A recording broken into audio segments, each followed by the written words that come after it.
সকাল সকাল ঘুম ভাঙতেই চোখে পড়ল সালাউদ্দিন আহমেদ জুয়েল তার একটা লেখায়।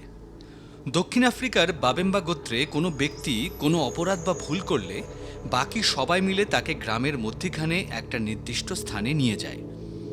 সেখানে তারা সবাই মিলে টানা 2 দিন ওই ব্যক্তিকে চারপাশ থেকে ঘিরে রাখে এবং এ পর্যন্ত করে আসা তার ভালো কাজ ও ভালো ব্যবহারগুলোর স্মৃতিচারণ করতে থাকে মুগ্ধ হয়ে। অপরাধ করা সেই ব্যক্তিটিকে তারা তিরস্কার করে না, লাঞ্ছিত করে না, অপমানও করে না।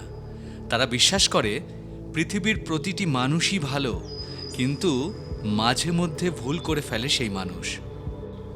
যে ভুলের অর্থ মানুষটি আশেপাশের মানুষের সহযোগিতা আর ভালোবাসার অভাবে তীব্র যন্ত্রণায় কাঁদছে।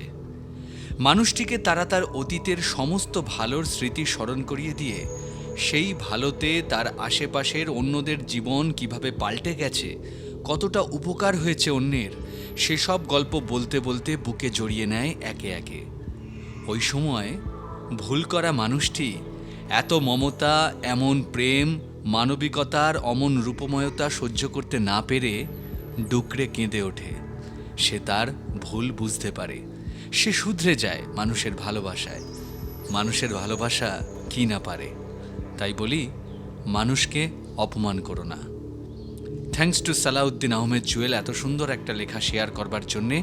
আর থ্যাঙ্কস তোমাদের সকলকে যারা আমার পডকাস্ট শোনো, যারা ফলো করো, তোমাদের সবাইকে অনেক অনেক অভিনন্দন এবং শুভেচ্ছা। আগামী দিন শুভ হোক, সুন্দর হোক, আর এভাবেই এই পডকাস্টের সাথে কানেক্টেড থেকো। ধন্যবাদ।